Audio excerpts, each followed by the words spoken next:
That's true, Dr. Zayas. Very well. Where would we be without THC? 'Cause we know they're lying to us, just don't know to what degree. Yeah, where would we be without THC?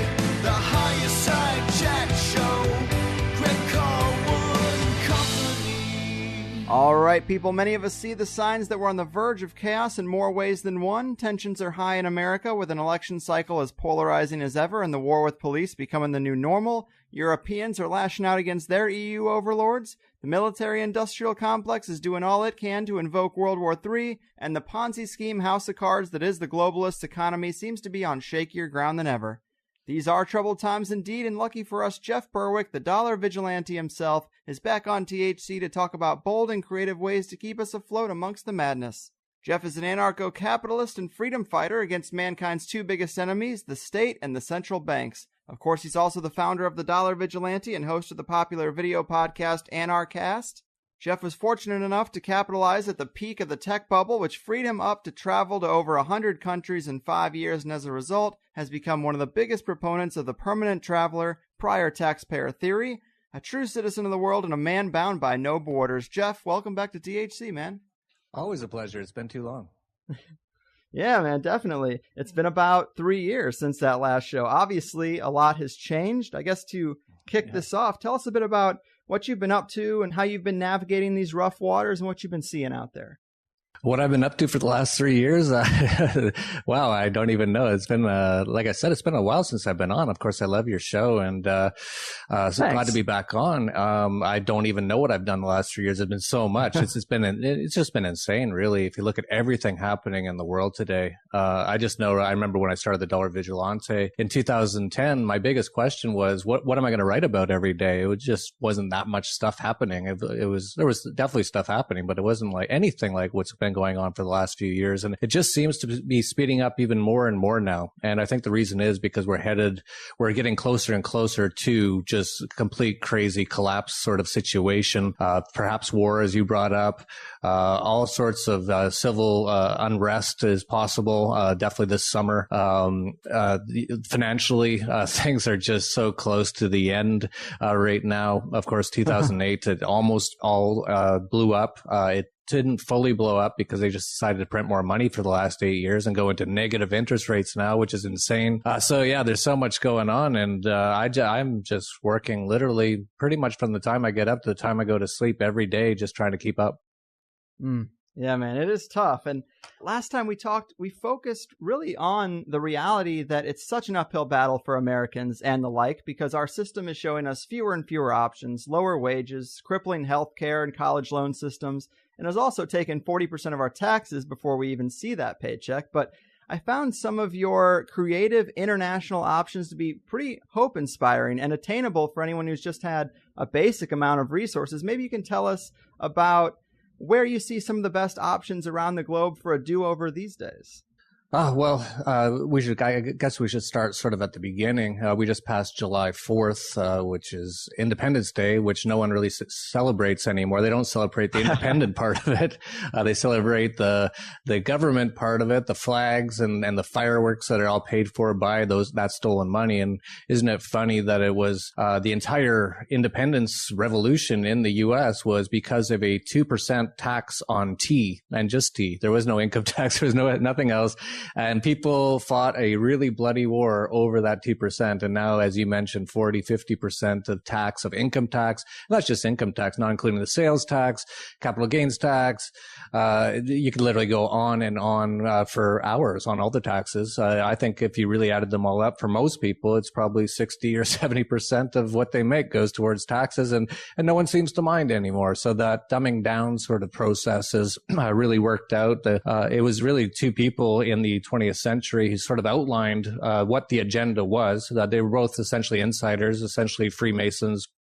George Orwell, of course, and Aldous Huxley. They both wrote two different ways that things could go, and actually it's turned out both of them actually happened. 1984, of course, and now with the NSA watching and reading everything you're doing, and complete surveillance state, and all this sort of political language, everything's the opposite of what it means. Like the Patriot Act is the exact opposite of what patriotism should actually be, and things like that. And then you have Aldous Huxley who said, no, what they'll do is they'll just dumb everyone down. They'll put fluoride in the water, which is a poison, which actually turns off your third eye, which actually turns off your awareness level in general. That's why they actually had it in the concentration camps in Germany, which actually most of that stuff's not true, but they were actually putting fluoride in the water there because it actually just dumbs people down and doesn't make them think too much. And then, of course, they get all sorts of other things, and they make all the sort of decent sort of things that make you think a little bit. They make those illegal, things like even marijuana, that makes you think a bit.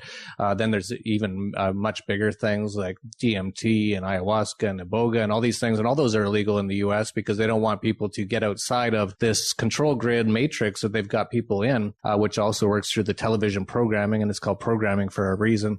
And then they sell them all this, actually a really horrible thing. One of the worst drugs in the world is alcohol.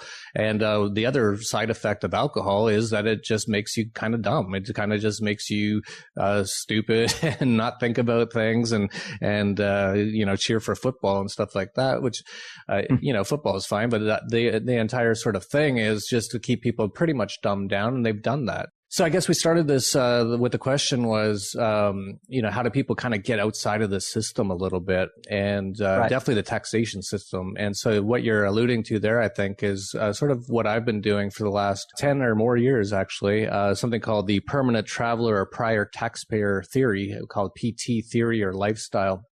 And it was actually created by someone named Harry Schultz way back in like the 60s or 70s, which was really quite amazing because the fact that he was thinking about this stuff even back then is amazing because it's so much worse now.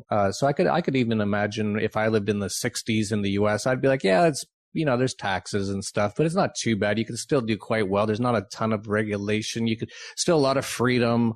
I wouldn't have been so worried about it, but even back then he was like, no way, I'm not putting up with this. So I'm going to start this sort of, show people how to live in a way that they're not really under the rule of any one government. And that's what the theory is. And it actually turned out Harry Schultz is a big fan of ours now, which is really kind of cool. I didn't even know when I first started doing it, I didn't even know there was a theory to it. I just sort of came up with it mostly on my own. It's not actually that difficult, and we can go into how to do it and things like that. But I sort of started doing it, and then I heard about this, and I was like, oh, yeah, that's what I've been doing. And so essentially, it's just a way to get outside of any one government controlling you. And I don't know if you want me to go into all the details of how to do that, but that's essentially how I live. So I don't have to legally, not that I care too much about government laws, but it is nice to know that they don't have a real reason to come after me. I legally don't have to pay taxes because of the way I live. And I essentially live in a way that even everything I do doesn't have to pay taxes, all legally. And this is actually what many of the elites do already. That's why people like Mitt Romney have like 300 offshore companies, and most of the corporations like Apple and all that, they have it all set up in ways that they don't have to pay much taxes, which I applaud. I want no one to pay taxes. Taxes are I think it was, who was it? Sir Isaac Newton or one of them who said that there's only two things certain in life, death and taxes. Well, that's BS. Death maybe, and even that might be going away, but taxes is totally not certain. He was one of those ends. So all the people who founded the U.S., they were all Freemasons. That's why the Washington, D.C. District of Criminals is set up in the way it is all with a Masonic symbolism everywhere, because they're all Freemasons. And even on the back of the $1 bill today, the Federal Reserve note is a Freemason symbol of the pyramid with the all-seeing eye. So this has been going on actually for centuries. So even when, I think it was Newton or one of those, I forget who it was. I get them all confused. But one of those guys who's founded the U.S., I guess it wasn't Isaac Newton. And so I was, do you remember who said that? There's not. I believe I was going to say Jefferson or Benjamin Franklin. Franklin, that's who it was. I always get them confused. Yeah, I'm pretty sure it was Franklin. One of those rich white guys from the history books. Yeah, basically. And so that's essentially how they have it all set up. And they want people to think, well, this is, that we just have to have these governments. You have to be owned by somebody, and you owe them money for no reason. And so they've been doing that for a long time. And it's unfortunate, as I started out saying, that it was, back when there was the American Revolution and Independence Day and things like that, people really were standing up and saying, no, you're not going to tell us what to do. And now it's, land of the free in the U.S. It's so unfree. It's one of the least free countries in the world now, but by far. Nothing even comes close except for Cuba, North Korea, Venezuela to an extent. But really after that, it's the U.S. It's just so much rules and regulations and taxes and fines and cops watching you everywhere you go, and the government reading all your email, even worse than it was in East Germany when they had the Stasi trying to watch and going around to restaurants and listening to people. They're doing way better than that now. So it's kind of sad that most people don't even realize how enslaved they are, and many people actually enjoy their enslavement. That's why July 4th is such a fun day for so many people. It's like, yeah, we're owned by the best. This is the best people to be owned by, which actually isn't even true. And so, yeah, hopefully people, and I'm sure many people who listen to your show are the kind of people who are like, no, I don't want to be, I own myself. No one else, I did not grant any permission for anyone else to own me. And it's just sad that so many people in the U.S. today have forgotten about everything to do with freedom and liberty. And now they think freedom is things like democracy, which actually the founding fathers, so many of them were against democracy, and they warned about it. They said, if you do this, it's going to be really bad. Now many Americans, because of the government's indoctrination camps, the school systems, 12 years of it, and that was Vladimir Lenin who said, if you give me your child for 4 years, the seed I plant will never be uprooted. Now they have them for 12 years, and people actually think what's so great about the U.S. is democracy. It's like, well, that wasn't the original plan, that's for sure. And now they're like, yeah, so now I guess we got to go around the world and bomb people to give them democracy. It's like, what? So yeah, it's pretty crazy. But hopefully, I'm seeing signs that some people are starting to wake up, but it's just, going to be the collapse of all this craziness is going to be really bad. And then hopefully we can move on after that to some sort of beautiful, free and prosperous sort of world after that. But it's not going to come without a lot of problems beforehand. Yeah. Amen, man. Yeah, you've laid out quite a bit there. And I think a lot of us see the problems, but Americans, I think many of us just stick with what we know. If we've never traveled outside of the American bubble, as bad as it seems inside, the uncertainty of what's out there can seem even scarier, I think, to a lot of people. And also they're shackled to that 9-to-5 job. They can't have their mobility back. And the critics would say that the permanent traveler kind of lifestyle isn't all that realistic unless you do have a great amount of wealth. But maybe you could dispel that a little bit. Is there too much red tape involved, or is it doable? What are some of the cliff notes to that lifestyle? Yeah, that's something I hear a lot. And you can actually do what I'm doing very cheaply and very easily, but you have to be smart about how you do it, of course. It's definitely not something that's just for rich people. I know so many people who don't have a lot of money who have essentially done this. So the first step for most people would just be to leave the U.S.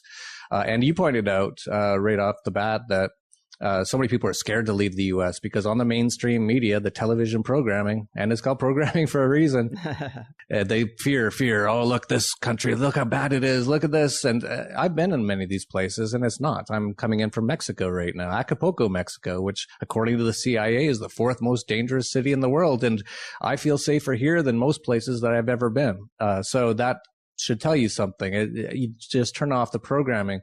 It's fear-based to keep people enslaved into the system. And you pointed out the other things they do as well that also keep people locked into the system. And it's things like their 9-to-5 to pay what? Their mortgage. The mortgage is a French word. Mort, death, gage, contract is a death contract. And now people are having to pay for mortgages are going up like 40, 50 years now. So you're literally working your entire life just to pay for a place to sleep. And there's a great meme I saw once of, I forget exactly what it said, but it just shows this massive traffic jam in Los Angeles or something. And it just said something like, yeah, these people are essentially going to their 9-to-5 job to pay for their car, which they need to get to that 9-to-5 job, so that they can get back home to go to sleep in the house that they're going to essentially have to pay for the rest of their lives. The whole thing, just when you look at it that way, just seems insane. Now, of course, some people have some extra discretionary income. So maybe they can save up enough to go to Hawaii for a week once a year. But essentially, most people are just chained to what they're doing. And if you look at people who have jobs, those people are the most enslaved by far. If you run your own business, you have so much more options, so much more benefits. If you're an employee and you were working a job in the U.S., you are under so many payroll taxes and you can't write anything off. So that's one big example, right? So if, let's say you run a backhoe for a construction company or something, right? If you're an employee of that company, you will get you're making $5,000 a month, but after taxes, you're down to about $3,000 a month. And then all sorts of other things, like you have to pay for Obamacare. So you got to pay, and that's just been going up massively. Every year it goes up huge amounts. They say it's the biggest spending thing aside from housing for most Americans now is for their free health insurance, Obamacare. And so essentially you're just, by the end of the day, you really don't have much left. And as we said, if you do want to own a place to live, it's set up in such a way that it's so expensive. And that's actually done by the central banks, which print so much money, which you can never really keep up with. So people are just running and running, and they can never really fully pay for anything. And so if you were that same backhoe driver and you went to a construction company, you said, hey, do you need backhoe drivers? And they go, yeah, we've been looking for one. And you go, okay, I'll work with you guys. I'm a contractor, so you'll hire my company. And then you have so much more advantages. So then the company would actually love it because now there is certain rules and regulations. Of course, there's millions of them in the U.S. You have to be careful about how you do it. But you can, if you're smart, you can do it. And especially if the business owner that you want to do it with is smart, you can do it as well. So you could just say to him, yeah, just hire my company for $5,000 a month. Now that guy who owns the business, he's going to be like, great, I don't have to do all this payroll tax withholding. I don't have to pay half of your Obamacare, all sorts of stuff. So he's like, perfect. Great. I'm happy to hire you. I might even pay you $6,000 a month. You're saving me so much. Now that person who has the backhoe, can write off so many things. Just driving to work every day, write off the gas, their car. Well, they need the car to get there to do the backhoe company. So write off the car. Their house. Well, that's the office where you are taking calls for other jobs that people want to hire your company for. Write off your mortgage. By the end of it, you're essentially not paying too much tax at all. So you're, instead of going from $5,000 a month where you actually see maybe 3,000 of it, you pretty much keep all 5,000 of it. So that's just one example of ways to do things. Now, that's not necessarily the permanent traveler prior taxpayer theory, but that's very similar to the types of things you do with that theory that most people don't know about. They want to keep people enslaved. That's why they have these mortgages. And that's why they also want you to go into college after your 12 years of indoctrination camps, is to go more into debt, because the more into debt you are, the more you're tied down to, you don't have too many options. So if you were just to not even go to school at all, and I'm including like high school and junior high school and all of it, don't even go, which would actually do you a wonder of good. And you're actually just developing your own skills and creating your own companies while you're doing it. You would just be in so much better of a position. You wouldn't be tied down by anything. You wouldn't have any debts, and you wouldn't need those pieces of paper because you're not trying to apply for jobs anywhere.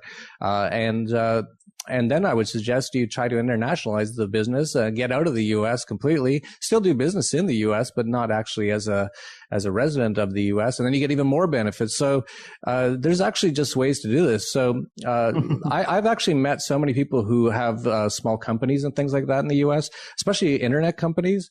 And I just talk to them. I could be at a bar, and within 2 minutes, I can save them hundreds of thousands or millions of dollars, all legally. And it's so easy. So I'll be talking to someone at a bar, and I'll say, what do you do? And they'll go, oh, I design websites. And I'm like, oh, do you work for someone? They're like, no, I'm just like a freelancer. And I get 3-4 clients a month, and they pay me $2,000 a month each. So I make $6,000-8,000 a month. And I'm like, great. So I guess you're, don't pay any tax on that. I'm like, oh, no, I take it all as personal income.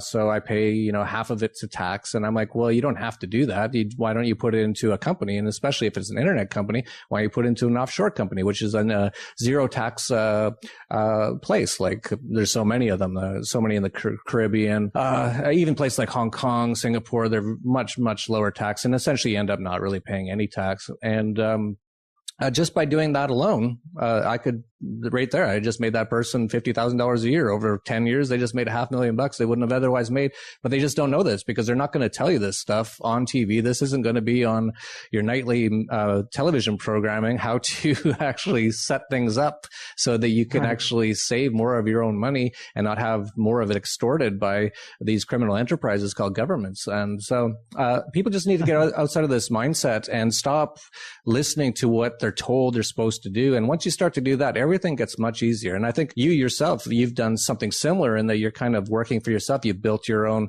show here. You're doing well. So you've gotten outside of that too, right? Yeah, but you did just kind of describe me, man, because I have this online business based out of one of the highest tax states and one of the highest taxed countries. And I'm losing a lot of value to the government just because I haven't figured out those little loopholes. I don't really know what I'm doing. Well, here you go. I'll help you right now. So how do you make your revenue? It's all online. So people subscribe. There you go. Mm-hmm. So you set up a company. This is fully legal, by the way. We can put this on YouTube, put it anywhere. This is fully legal. You just set up a company. I'd set it up in Cayman Islands, wherever. You can do that very easily. Actually, we help people do that. You just go to tdvoffshore.com. A guy who I work with, Paul Seymour there, he's helped so many people set up companies around the world. So you just set that up, and then that's the company that people subscribe to. So now you have no income. Now, what's going to happen now is this company has income, but this company is not paying any tax because it doesn't have to pay tax because it's in a country that doesn't have tax. Now, what I would do if I was you, and this is sort of the smart part to make sure you don't have problems with the U.S. government, if you're going to stay in the U.S., which actually I would suggest you don't, but if you want to stay there, I would just pay myself from that company a wage, and I would keep it as small as possible. And I'd also make sure that the company pays for most things that you like to do. So, if you want to go to a vacation in Hawaii, well, the company has decided that it needs to send you as its employee to Hawaii to check out. And you really, like fully legally, all you really have to do when you're there is talk to someone for a few minutes about something to do with your company. Like, what are they going to say? Yeah. Like, well, how long did you talk to that guy? It's like, an hour. Well, I don't know if that's a write-off or not, but it actually wouldn't even matter because that company is actually in a jurisdiction where they have no taxes. So they wouldn't actually be bothering you. The only people who might bother you is the IRS. They might go, well, you're only getting like $600 a month in pay. That doesn't seem right. And you've got a pretty nice house and stuff. And it's like, well, you'd have to work that part of it out. but you could really make it so, you're essentially not paying any taxes and all legally, as I said. Boom. Yeah, man. Tricks of the trade that the school system never got around to in those 12 years of, quote, life preparation, right? Yeah, they don't teach you any of this stuff, of course. They teach you how to be a wage slave, essentially. They don't even teach you how the money system works, right? So anything that you really need to know, they're not going to teach you. They're going to make you go there for 8 hours a day until you're just like dying to get out of there. And they're going to make you memorize useless information, make you take things you don't even care about. For me personally, things like chemistry and physics, I just didn't care about that stuff. I was into computers, but they're just going to send you there for like 12 years, which is like, these are pretty important years of your life that you're just wasting in this thing that you're forced to go to get a piece of paper, which is essentially a badge of honor from the government. Like, hey, you did everything we told you to do. Here's your piece of paper. So yeah, it's pretty crazy that most people don't know this stuff. But again, most people just don't even try to look into this stuff. And most people it's amazing. I'll see people who, I like sports. I'm a big hockey fan. So I totally understand when people like sports. But some people will spend like 8 hours a day on like these fantasy sports leagues and everything. And they're looking like they're trying to find, I heard this guy, someone said practice, his leg hurt or something. I'm going to move this around and I'm watching this and all this. It's like if those people spent even just 1/10 of the time actually looking into something kind of important, like what we just talked about, they would just have such a much better life, but they just don't think about it. Amen, man. I hear you. And so you mentioned that you're coming to us from Acapulco, Mexico this time. I do remember last time we talked a lot about the Gulch, Chile project, which I think is where you were living at the time. I thought that was really interesting. What happened with all that? Oh, man, that's a whole story. It was a disaster. Oh, really? Yeah, it's coming out of it now. The short story is I met a guy and he sold me that he was a really good real estate guy, and he found a great project in Chile, and actually the property and the project was absolutely amazing. That's partly why I kind of fell in love with it, and I was kind of stupid to not realize that this guy turned out to be just a complete con man. We brought in around like $10 million of buying into this project. It turned out I thought I was part owner of it, but he had already screwed me out of that before I even knew it. And then, he essentially, he spent most of the money on the land, which is good. So that's something we can get back. And then I think he stole or just wasted a million or two of it. So it's actually been in the courts, for at least a year now. And before that, it was a whole year of just getting ready to go to court, to get the land back that people had bought. So it was an absolute disaster. It was the worst thing I've ever actually gone through in my life. I'm still trying to get over it. I still have like essentially PTSD from the whole thing. Just a disaster. But the good news is, and actually no one knows this, you're almost getting a scoop here. I haven't told anyone publicly. They won in court just a few weeks ago. And so it looks like they're going to get the land back. So that's great. So, cause that was the big concern was, did everyone just lose all their money on this thing? So it wasn't perfect. It wasn't easy and it wasn't fun for anybody, but it looks like it's going to be back, working again fairly soon, depending on appeals and all those sort of things that courts do.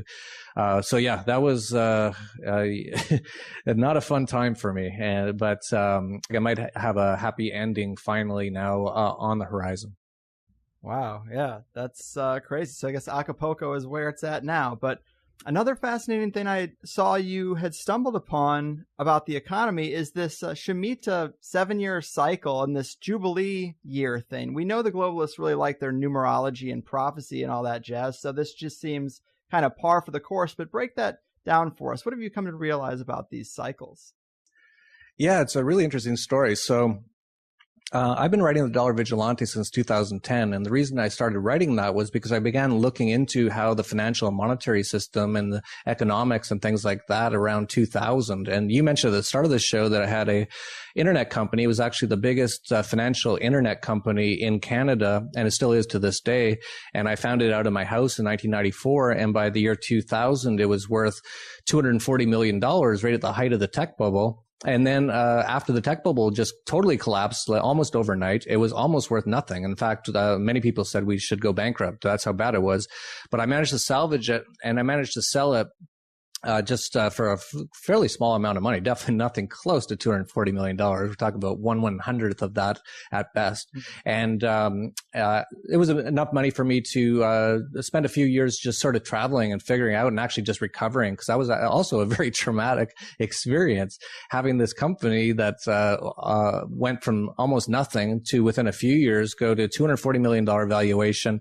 We had about 250 staff in about 7 countries around the world. Everyone was so into what we were doing and so passionate about it. And then it just fell apart literally overnight. And we had to lay off everybody. And so another sort of really traumatic experience for me. But during that process of sort of salvaging this company and selling it and trying to figure out what happened, someone gave me a book. And the book was The Creature from Jekyll Island by G. Edward Griffin. And I had heard about the book, but I never read it. And so I had just gone through this huge bubble and huge crash. And so I was incredibly rich and then pretty much broke again. And I read that book and I was like, I wish I knew this information before, because I would have realized that the tech bubble was a bubble, and why it was caused was by the central banks. It's caused by Alan Greenspan. A lot of it was actually that whole Y2K thing, which was such a sham in the end. He talked about that for years. He increased the money supply massively, getting ready for this big Y2K bug that nothing happened at all. And that caused actually a big part of the tech bubble. And so I didn't realize that. So I was like, man, no one knows this stuff. No one knows how the Federal Reserve was found. Actually, most people don't even know what the Federal Reserve is or even heard of it. So I began doing research from around 2002 up until basically today. I still do it all the time. And I was like, there's so much information out there that if people knew this, and actually it was Ford, the founder, the maker of the automobile in the early 20th century, he said if people knew how the monetary system worked, there'd be a revolution tomorrow. And he's totally right. Most people just don't know how it works. It's actually a scam. It's actually a communist-based scam to impoverish everybody and to massively enrich the people who control the central banks. And that's exactly what's going on right now. And that's why we're seeing all these movements against the 1%. It's not really actually even the 1%. It's the 0.0001% who control these central banks. And you don't even know their names for the most part. They're incredibly nefarious. And so this is like a scam, probably the biggest scam put on humanity probably ever, really, if you think about it. It's impoverished people. It's stolen trillions of dollars. It's destroyed economies, central banking. So I looked into all that and I was like, man, no one knows any of this stuff. So it was right around 2007. Or 2006 actually, where I said, this is a housing bubble. This is caused by the central banks. It was actually Paul Krugman, who was in the New York Times, who was calling for a housing bubble after the tech bubble burst. He was saying, oh, we need to inflate the money supply. We need a housing bubble now. And he got it, because he's very much Keynesian, just like the central bankers. That's why they love him so much. That's why they give him their Nobel Peace Prizes, just like Barack Obama. The guy's drone bombing countries constantly and creating wars around the world. So I was just looking at that and I said, yeah, this housing market's going to completely collapse in the US. And that was around 2006. So it started to happen in 2007, really happened in 2008. And as soon as that happened, I said, okay, I know what's going on now and hardly anyone else does. So I'm going to start a website called the Dollar Vigilante and just tell people about this stuff and tell people how they can survive what's going on, but not only survive, but also profit from it. And that's what we've been doing for a long time now. So oh, I forget exactly what the question was at the very beginning. I went on such a diatribe there. The 7-year cycle, the Shemitah cycle. Haven't even got to that part yet. So then I started writing in 2010 and going quite well. We're looking at all the numbers, all the data, showing how we're going to have a major, massive collapse again after the last one, the housing bubble in 2008. We're going to have a major one, even bigger than that one. And it's going to happen and I said in 2010, I said within 5 to 10 years. So I said between 2015 and 2020, we could pretty much see massive collapse. We could see every fiat currency go to zero. We could see the entire financial system just wiped off the map. We could just see a depression, unlike the Great Depression in 1929 would look like the really good old days in comparison.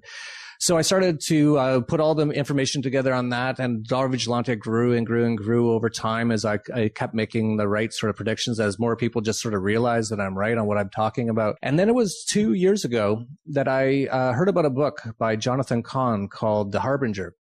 And I think you are as well, I'm sure. But I'm a huge 9/11 buff. Like to me, that's just... I still can't believe that not every single person has realized what actually happened that day. And, but I think it is actually growing now that more and more people are finally realizing what happened. But obviously it was not what they said it was. And so when I heard about this book, it said it had so many biblical correlations to 9/11. And I was like, okay, well, I wasn't really religious. I called myself agnostic at the time. And I said, well, I'm really interested in this 9/11, and the stuff I was hearing about, I was like, whoa, that's creepy. Like, how'd that happen on that exact date and all this sort of stuff that he sort of correlated to writings back in the Bible. So I read the book and I was like, that was an amazing book. I can't believe the stuff that he uncovered. And one of the things he uncovered in it was something called the Shemitah. So this is something that it goes back to the Torah. It also goes back to the Bible. It was essentially every 7 years, God said in the Bible and the Torah that you're supposed to have a year of rest. It's sort of like the whole thing, making the world in 6 days, and on the seventh day he rested. It's similar to that. So he said every 7 years you don't work. And actually that sounds pretty good. I think most people would kind of like that, but that's been forgotten over time a lot. And he sort of rediscovered it in a way. And he also found out the exact times. He went back to when it first started and he said, okay, so this year's the Shemitah, this year. And what he did is he took it up to present day. And it turned out that the last two market collapses, when he had written the book, happened on the exact end day of the Shemitah year in each year. So it happened on September 17th, 2001, which was the first day the New York Stock Exchange opened up after 9/11. And it was the biggest market crash, total collapse in history to that time. And that was on the exact end day of the Shemitah of that year. So you fast forward 7 years, the exact end day of the Shemitah in 2008, and I forget the exact date. I think it was September 23rd. That was the exact end day of the Shemitah. That was the biggest market crash in history to that time, up until that day. And that was the exact end day of the Shemitah in 2008. And the New York Stock Exchange, actually, the Dow, fell 777 points that day. And the Shemitah is very tied into the number 7. Everything's about the number 7 with the Shemitah. So then I was like, this is 2 years ago. And I was like, okay, so when's the next Shemitah? We got to be watching this.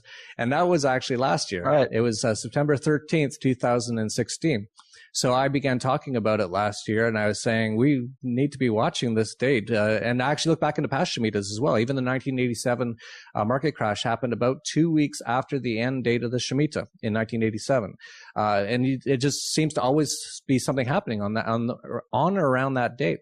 And many people on Wall Street actually always talk about the 7-year cycle. It's a very common, well-known thing that there's some sort of 7-year cycle, but no one's really like pinned it down why there is or what exactly dates it is. But it seems to be like a 7-year cycle in the markets.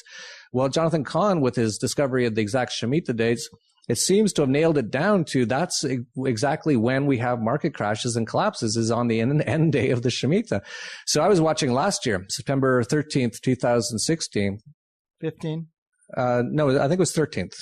No, 2015. Oh, yes. Sorry. Because, talking about too many numbers here. Yeah. September 13th, 2015. And, so I actually, in the month or two before it, I put out a book, called, oh man, I even forget the book. I'm doing so many things. It's crazy. It's something about the Shemitah anyway. Oh, Shemitah, I forget. Anyway, it's a book. It's on Amazon, going up on Amazon. I just redid it for this year, actually, because we'll go into why this year is even bigger than the Shemitah. So anyway, in the end days of August, I was one of the biggest search terms on Google. Everyone around the world in the stock markets was talking about me, because I'd put together the numbers. I put together a video about it, and I said, this looks pretty legit. Like something major could happen in the September of 2015. But I also said that it was also September 13th, which was a Sunday. So I said there can't be a market crash on Sunday because the markets aren't open. So I'm not sure how this one's going to play out. Now, it turned out that in the weeks before, it was actually 2 weeks before the end of the Shemitah, we had the biggest actual global stock market meltdown in history in the third quarter of last year. So between August, September, October last year, it was the biggest global market collapse in history. The Chinese stock market fell more than 50%. Most stock markets around the world were down well over 10% at one point. The Dow in late August was down over 1,000 points in one day intraday, which was a record. So again, within a few weeks of the Shemitah, we had this thing happen again. So that was really interesting. But the really interesting part was that every 7 Shemitahs, so every 49 years, is something called the Jubilee. And it's actually an extra, Johnathan Cahn and all these people are experts on this. I'm not an expert on the Bible or any of that stuff, but according to them, this is something that happens every 50 years, and it's quite a big deal. It essentially makes it so the Shemitah that happened every 7 years, the next year after that's even bigger. Something crazier and bigger is going to happen. And it's sort of like an extension of the Shemitah. I've called it the Super Shemitah, and many people call it the Jubilee. So we go through this third quarter last year, and we have a lot of major market problems, but the market doesn't really fully collapse in the U.S. So a lot of people go, oh, Berwick's wrong. And I was like, hey, I never said it was for sure. I just, I knew that this was very interesting information. And it turned out that we actually made a fortune in that period because we started shorting the markets in July and June, for our subscribers. We told them to short the markets, and August was a complete bloodbath. And during that 3 days, during when the Dow was down 1,000 points, we had one investment that was up over 4,500% in 3 days. So we did very well, but we didn't see complete destruction on or around that date. So a lot of people said, okay, that must be wrong. Well, it turns out, as I said, and I've talked to Johnathan Cahn, I've looked into it, and everyone's like, yeah, the reason it didn't have the big collapse. Now, this could be wrong as well. Like, we don't know. We can't predict the future. But the reason was this is the 7th Shemitah. So now the big stuff happens in the Jubilee year. Now, the Jubilee year started, it's all in the Hebrew calendar. It's not on the Gregorian calendar. So it happens on different dates every year. But it started in September of last year, and it ends on October 2nd of this year. And what I've been discovering about the Jubilee ever since last fall has actually been mind-blowing. There's a lot of things going on related to the Jubilee that I can go into if you want, that is incredibly interesting. And actually, a lot of the things that I predicted about this year have already come to pass. I said there's going to be a massive change, massive washing us away. And we've already started to see that. Things like Brexit, things like the European Union right now is on the cusp of complete and total failure. Things like that are all happening. And I can go into how a lot of these things are all set to culminate in October. And in fact, a number of them right on the date of October 2nd, which is the end day of the Jubilee. Right. Yeah. Give us a little bit on that, because I know you call these the Jubilee jolts, and a lot of stuff is happening. How does this all coalesce into this date in just a few months? Yeah, so let's talk about the Jubilee. So last fall, I was, okay, this is interesting, because I didn't really think too much about the Jubilee because I was just focused on the Shemitah. But once it was over, I was like, okay, let's look into this Jubilee thing now. So first thing that happened, I'm sitting there, and it was around November, and I was like, okay, I'm not finding too much on this Jubilee yet. Maybe it's wrong or whatever. And then I saw the Pope just announced, and this is back in November of last year, I believe, the Pope announced emergency Jubilee year. And I was like, oh, that's interesting. And I looked into how the Roman Catholic Church has Jubilees. They actually do have Jubilee years. It's usually every 25 years, I believe. And the next one wasn't supposed to be for numerous years, I think in like 10 more years or something. But he called an emergency Jubilee year. And I was like, okay, that's interesting. So the word Jubilee is starting to crop up here. And then I also said that what we'll see is probably just major market crises and collapse and problems happen. It's probably as soon starting at the very beginning of 2016. And what happened was on the very first day of 2016, markets around the world started to crash, and they continued to crash all the way through January. It was actually the worst starting month of the year in history for global stock markets. It was really incredibly bad at one point. So many markets were just crashing. And I said, okay, this is really interesting, because I was predicting that 2016 is going to be a bloodbath in the markets, and it starts off. And so many times the markets, there's a lot of psychology involved with the markets. So many times what happens in the first month of the year is a sort of an omen or a harbinger of what's going to happen for the rest of the year. And this is quite a well-known thing also in Wall Street called the January effect. Essentially, January, for whatever reason, seems to set the tone.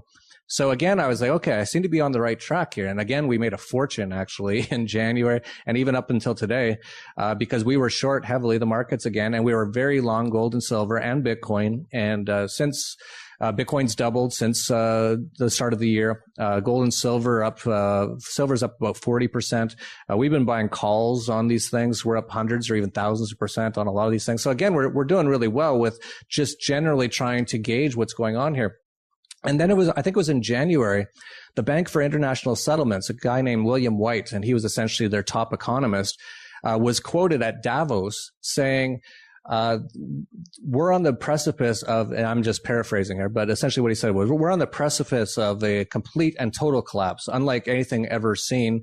We're going to see nearly everything washed away. We're going to see so many people find out that so many things that they thought had value didn't. And I think he was alluding to things like government bonds and fiat currencies and things like that. He essentially said all these paper things that people think have value is not going to have any more value very quickly. And then he said something that was incredibly interesting to me. He said, this has been going on for 5,000 years, dating back to Samaria.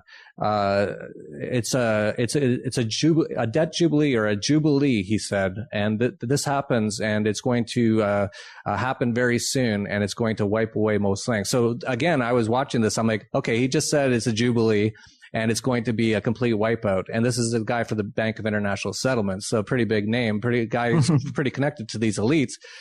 And so I was like, okay, so just keep following this stuff, and more stuff keeps coming into place. And so then I started looking around the end of the Jubilee year is this year, October 2nd.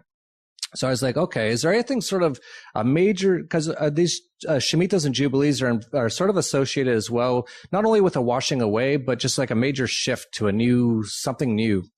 And October 2nd of this year, which is actually, like I said, or no, I can't remember. Is it a Sunday? It's a Saturday, I believe, this year. And so again, there's not going to be a major market crash on that day. But on October 2nd, which is a Sunday, IMF is going to put the Chinese yuan into the SDR currency basket. Of all days, October 2nd on a Sunday.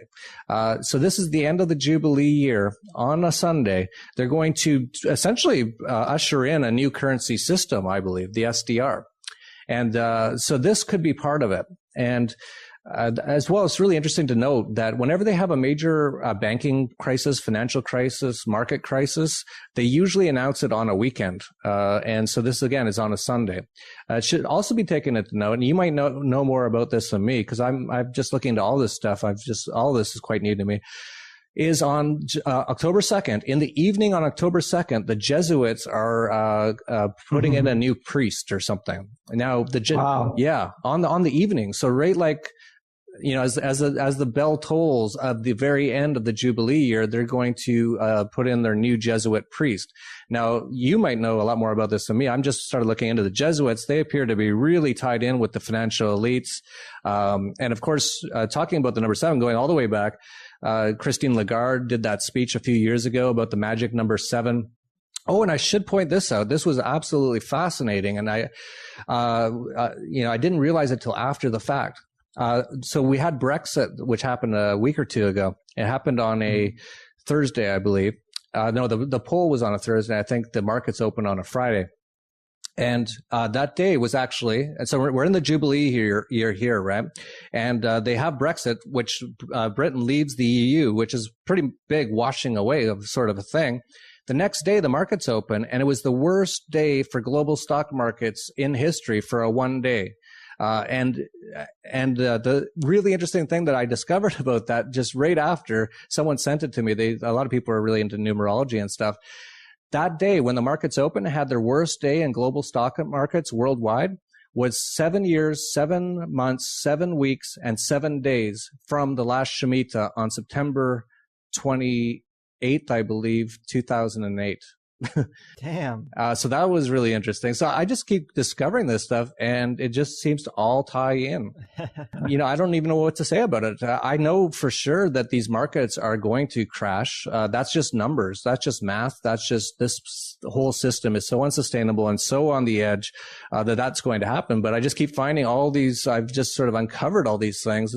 That just almost every week or two I get blown away when I discover something that seems to tie in with this Jubilee and Shemitah cycle.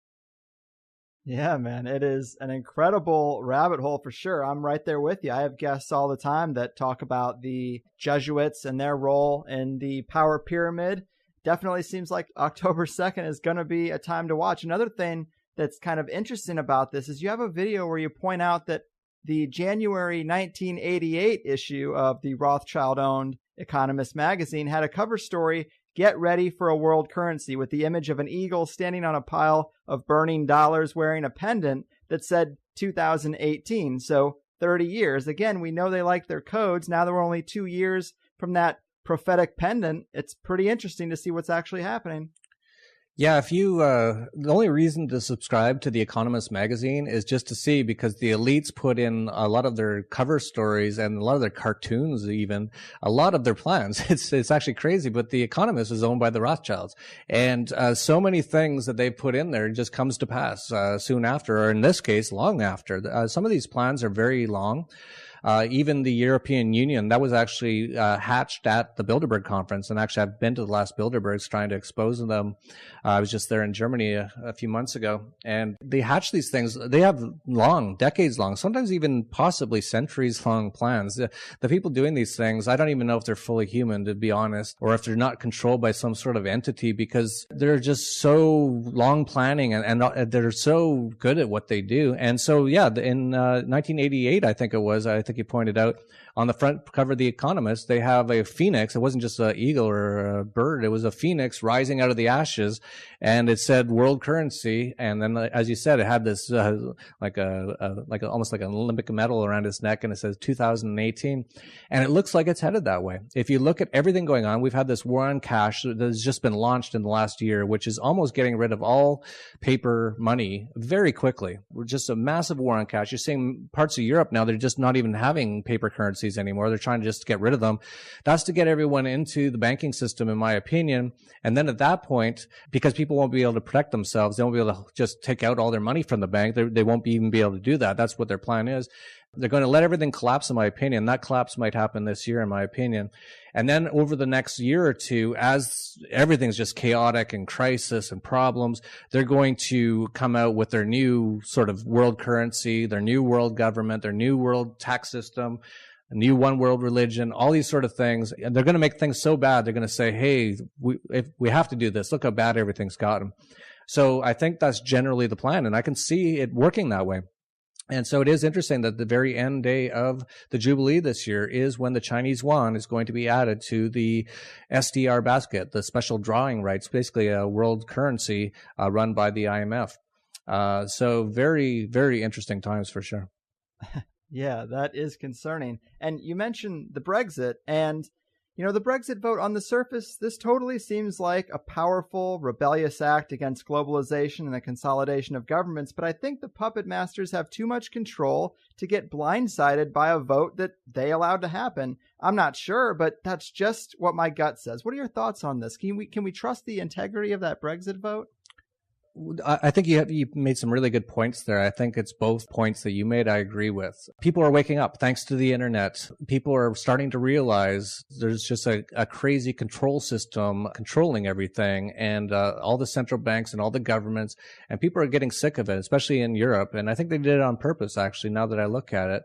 They made the European Union so crazy. They have like 5 presidents. No one even knows any of their names. It's definitely not a democracy.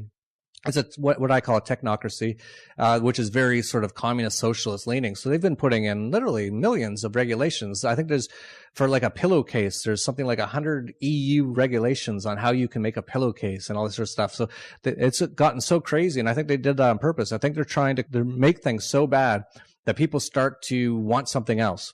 And I think it's a good thing that a lot of people are starting to wake up to that and go, yeah, this is really bad. We don't want that. So people in Britain, a lot of them were essentially saying, yeah, this is crazy. Just we don't want any part of this giant technocracy. We'll just do our own thing here for a while. Which is better. I'm a person who always says, if at first you don't succeed, try again. So I always like, when it comes to governments, when people succeed, including the U.S. So when the U.S. seceded from England in what you could call the first Brexit, if I was around then, I'd be like, yeah, good. Yeah, get away from those guys. Now let's get away from the U.S. government. And I'd like to see it get down to every state in the U.S., which is actually how it was founded. That's why it's called the United States, but it should really just be called the United State now, because the federal government has so much power. But I'd like to see the federal government in the U.S. gone and all 50 states have their own government. And then I'd like to see every city in those states become their own government. And then I'd like to see every neighborhood, and I'd like to see 7 billion people on earth become their own sovereign government. And we'd see peace and prosperity like we've never known it. But so I'm in favor of these things, and there is definitely a uprising going on. People are getting tired of all these central banks and these governments doing all these things. So you saw that with Brexit.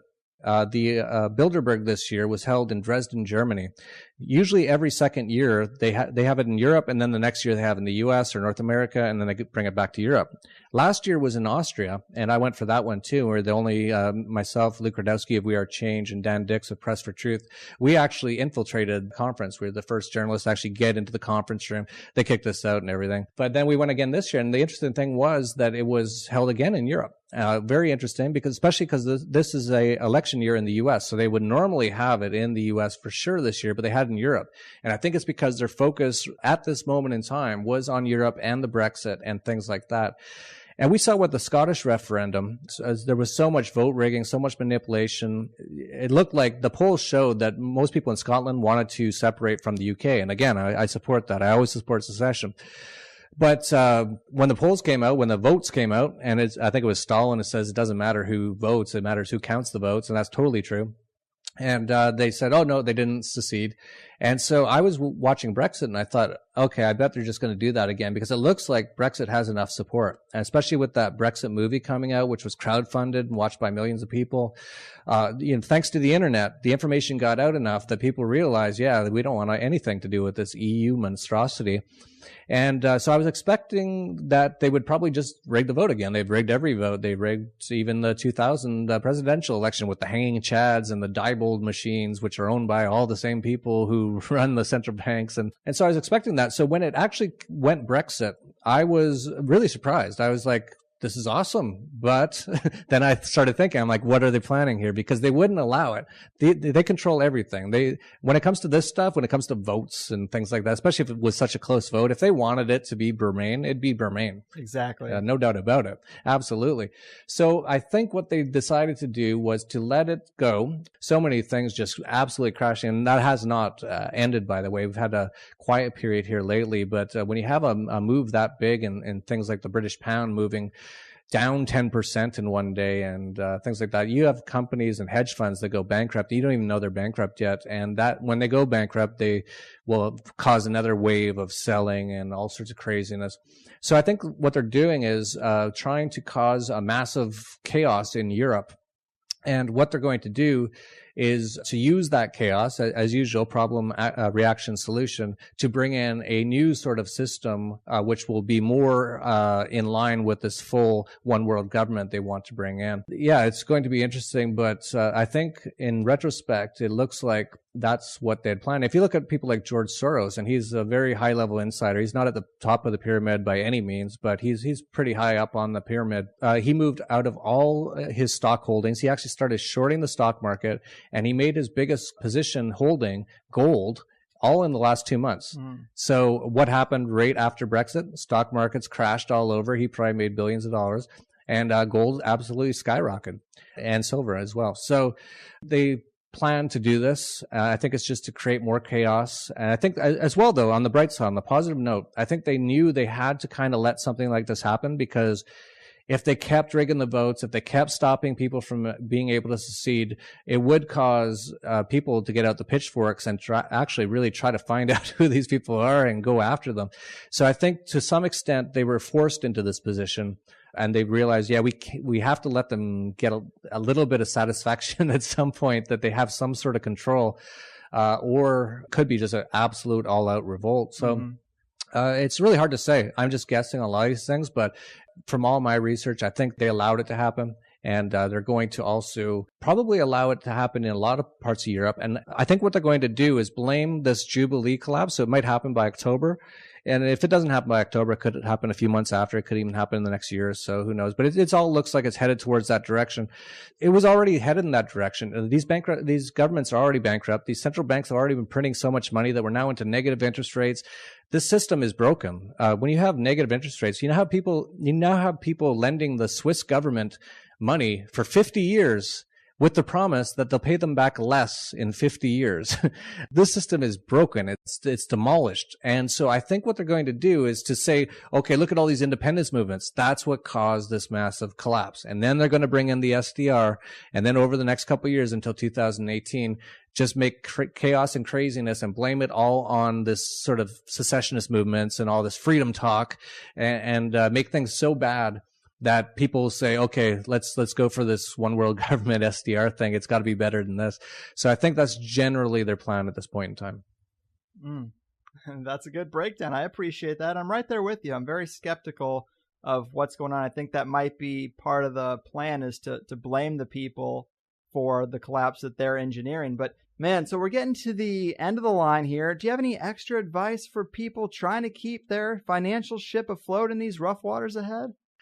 I would just say, check out our website. Like I said, dollarvigilante.com. Put in your email there. We'll send you information every day. If you're interested in all the Shemitah stuff, go to surviveshemitah.com. We have a number of videos there, and some of them have gone really viral, which you can actually go back and watch the whole. It's actually 4 in a series now of sort of mini documentaries talking about the Shemitah and Jubilee. So that's information. Really just, wake up to what's going on. Financially, get out of the paper markets, get out of bonds, get out of most stocks. The only stocks I like right now are gold stocks. and look into things like cryptocurrencies. Really, that's going to be the future. To me, I was around when the internet was launched, or when it came out, and most people found out about it, or not most, but some people, around 1993, 1994. And I compare where Bitcoin is to about where the internet was in 1995. So most people still don't know much about it, but it's going to change the world, just the way the internet changed the world. And there's no way to know how it's going to progress. But if you don't know about it now, that's a huge opportunity. And for people out there who are looking for things to do where they can make money, that's going to be a massive market. Become a cryptocurrency programmer, or become knowledgeable on it, because a lot of companies are going to need consulting on it, and need to know how to accept things like Bitcoin and how to hold them, how to store them. So just like if you're around in 1995, I would say figure out everything about the internet and then become a consultant, become a programmer, become an entrepreneur. Same thing with Bitcoin. Huge opportunity for people to look into. Amen, man. I've always been saying for the past year, if you want to secure your kid's future, get them a 3D printer. Teach your kid how to use a 3D printer, how to master that technology, because logic tells you that's going to be kind of important once everybody gets wind of it. Yeah. But man, thanks so much for coming on. We'll have to do this again before the 3-year mark this time, but it was great talking to you. Take care of yourself. All right. Thank you. All right, man. Holy hell, hallelujah, sweet baby Jesus, and the rest of it. We did it. I have had several requests to get Jeff back on, and finally got down to it. I do like Jeff. I think he has some interesting knowledge about the workarounds of the system, and he's a great speaker.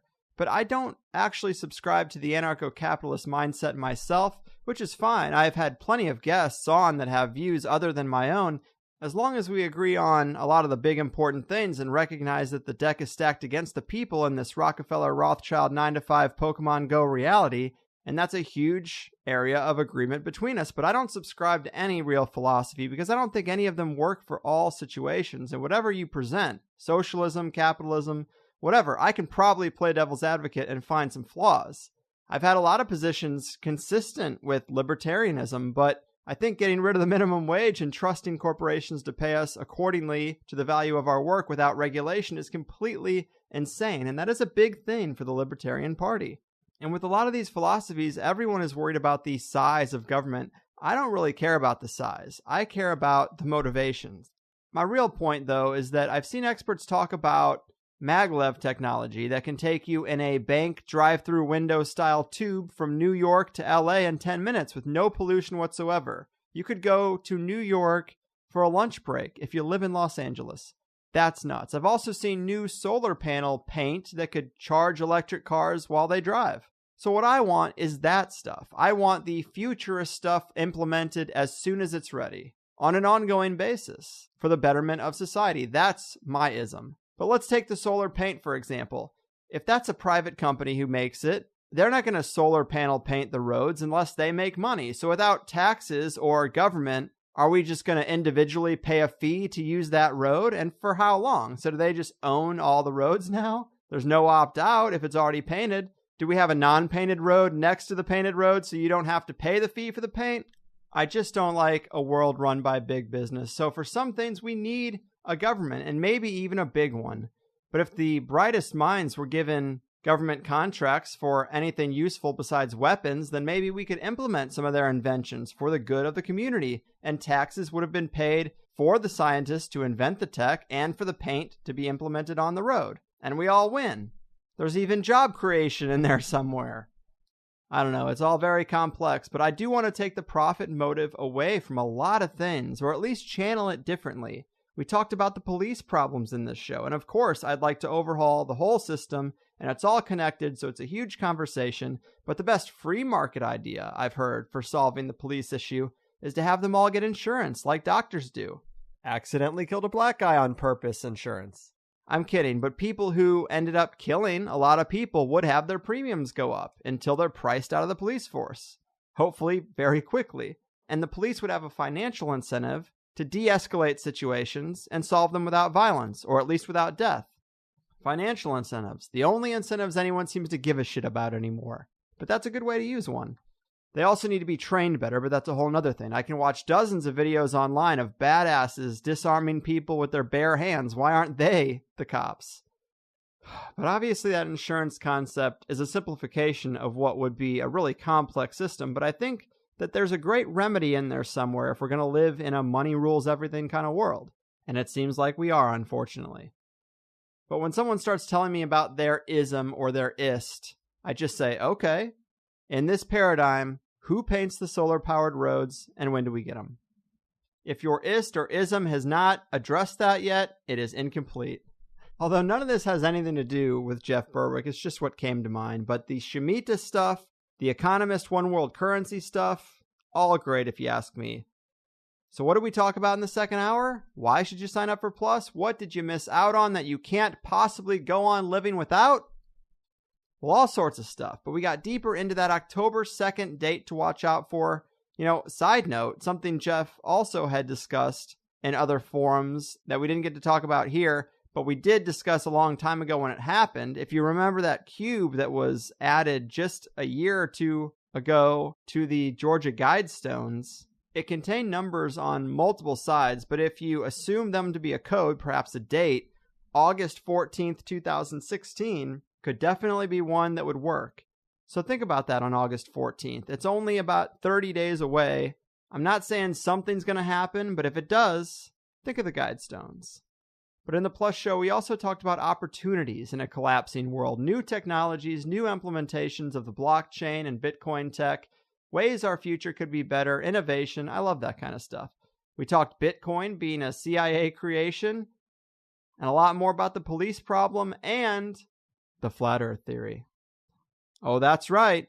Did you guys know Jeff Berwick also had Eric Dubay on his podcast? Well, if you heard the Plus show, you do.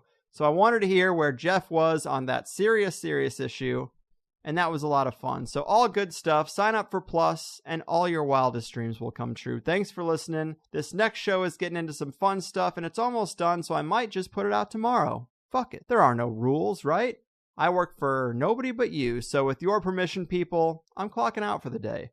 Keep an eye on October 2nd and August 14th, and I'll see you soon. Your move, economic archontic parasites, Shemitah cycle sorcerers, and consolidators of currencies. Your fucking move. Have a drink and a smoke. Listen to the cast. We shine a shiny spotlight. Put criminals on blast. The pinstripe men of mourning and families of finance. DuPont, Windsor, and Rothschild. The kids don't stand a chance. The kids don't stand a chance. I said the kids don't stand a chance. We're looking for the answers to questions never asked. So we come to the Carwood for the higher side chats. The pinstripe men of mourning and families of finance. DuPont, Windsor, and Rothschild. The kids don't stand a chance. The kids don't stand a chance. I said the kids don't stand a chance.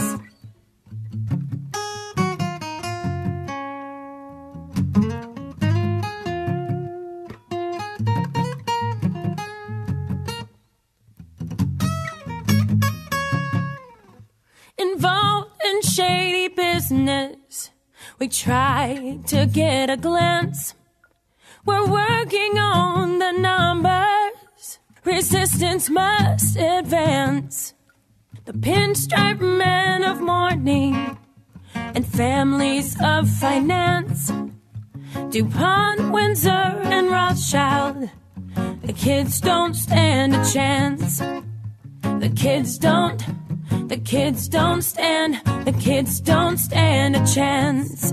I said the kids don't stand a chance. The kids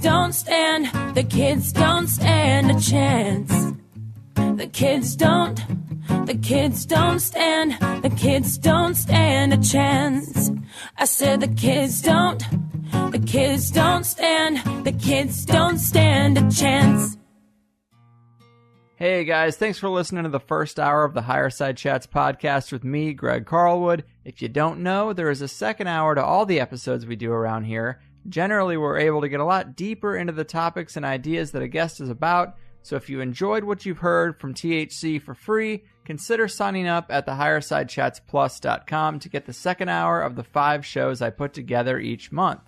I never really wanted to be a paid subscriber podcast, but I really hate the idea of spending airtime promoting some product that's completely unrelated and telling you the best way to support the show is to buy an audiobook or new underwear by mail or something crazy like that. So instead, if you like the show, double your time with it for $5 a month and let's cut out all the other shit. It's half the price of a movie ticket and you get at least an extra 5 hours of show a month. Collectively, it keeps us stable and it frees me from wasting your time with anything but the show you came to listen to. It's really the only way for an independent one-man show to make it, and I do what I can so that it's worth your while. Since we started this, I've always tried to use the subscriptions to improve the podcast and make signups more advantageous. It started with just a second hour for the main show, but now we've got a nice forum going where people can get deeper in conversation about the episodes with other listeners, submit a candidate in the guest request thread, or share their own personal projects to get out of the soul-crushing 9-to-5 cog-in-the-wheel life on the entrepreneurs thread. The forum and the plus comments are always the first places I try to go for listener engagement, but it does get harder as the show gets more popular. Because of that, there's also a direct messaging feature that you can use to reach me through the plus site also. But beyond the forum, if you like any of the music I've used for THC, most of it I've hired artists to make, and I provide it all as free downloads to Plus members too. So if you like a particular song you've heard close the show out recently, come get the MP3. I should also mention that if you don't like the idea of paying $5 recurring every month, I get that. You can buy 3 months, 6 months, or a year up front and just be done with it. I have plenty of listeners who send checks and money orders to the P.O. Box too. I try to make it as easy for people as I can, and you can read more about it on the sign-up page. Also, be sure to check out the FAQ help page on the Plus site if you have any questions or concerns about how to listen to a password-protected show on your devices. I've highlighted a lot of great solutions, and one of those would be the iPhone app that just recently hit the Apple App Store. A super kind and talented listener made it for us, and you can use it to stream or download either the free or the Plus show. If you're on Android, I'd use Pocket Casts or Podcast Addict and subscribe to the feed manually that way. I also try to throw in occasional bonus shows or Q&A shows, and I've got a few other weird ideas I might get to try out soon, but I give you all I can for $5, and I hope you'll at least give it a shot if you've listened to a few free shows and you find them unique or valuable. I know there's a lot of podcasts out there, and I'm just one of them. But if you have any questions, concerns, or comments about any of this, please get in touch with us at the Higher Side Chats team at gmail.com. I also wanted to plug the Higher Side newsletter I'm going to be putting out, totally free for anyone who wants to sign up at the main internet website for the show, thehighersidechats.com. You can also get on that email list through the Higher Side Chats Facebook page. There's a button there as well. But the reason I'm doing this is because I get tons and tons of emails after a show goes up asking me about how I feel about a particular guest or topic, and the wrap-up isn't always the best place to do that, especially if I have anything negative to say. Sometimes the dust needs to settle. Sometimes I need to hear feedback from you guys first. There are a lot of factors, but I usually have something to communicate to you, and I just don't get to do it. So on the first of the month, I plan to send out a little newsletter with my thoughts about the 5 shows the previous month, and talk to you about anything else that's on my mind or that's going on. And what's probably most enticing is that I'm going to give you some insight into at least one guest I have coming up in the month, which people have been begging for some posted schedule for a long time. I personally think I'd like to surprise. But sign up for the Higher Side newsletter. It's free. It comes out on the first of the month, and I won't waste your time with any other emails. And that's it. I appreciate you listening. I try to give alternative ideas and guests a fair shake on a high-quality podcast, expose some deep-level conspiracies without the yelling, and I hope to offer some inspiration that even though the system relentlessly suggests you should follow their blueprint to mediocrity, you can do your own thing and live a much happier life despite all the negativity in the world.